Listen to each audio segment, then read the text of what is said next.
এই কূপের পানিতে অলৌকিক ক্ষমতা ছিল, যা পান করলে মৃতরাও জীবিত হয়ে উঠত।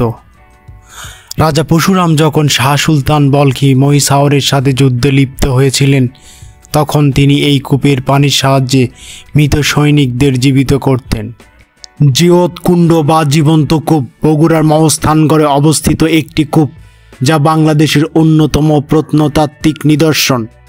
রাজা পরশুরাম শাহ সুলতানের বিরুদ্ধে যুদ্ধের ঘোষণা করেন।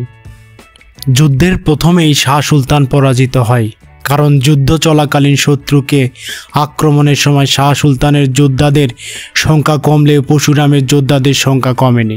অপ্রাকৃতিক ও অলৌকিক কিছু শক্তির বলে এমনটি ঘটেছিল। যুদ্ধ চলাকালীন অনেক সময় পরশুরাম মৃত সৈন্যদের পুনরায় যুদ্ধে অংশগ্রহণ করতে দেখা যেত। পরবর্তীতে স্থানীয়ভাবে জানা যায় জিয়ত কুণ্ড নামে একটি কূপ আছে, যেটি অলৌকিক ক্ষমতার অধিকারী। এই কূপটি মৃত মানুষকে জীবিত করতে পারে। রাজা পরশুরাম তখন শাহ সুলতান মহিষাওরের সঙ্গে যুদ্ধে লিপ্ত ছিলেন, তখন তিনি এই কূপের সাহায্যে মৃত সৈন্যদের পুনর্জীবিত করতেন।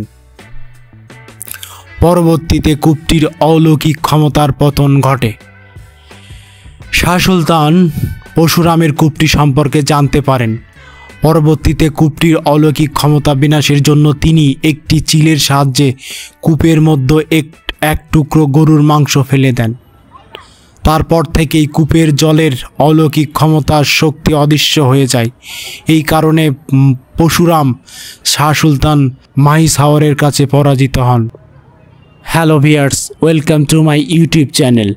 চ্যানেলটিতে যারা নতুন, লাইক অ্যান্ড সাবস্ক্রাইব করে পাশে থাকবেন। আর ভিডিওটি ভালো লাগলে অবশ্যই কমেন্টসে জানাবেন।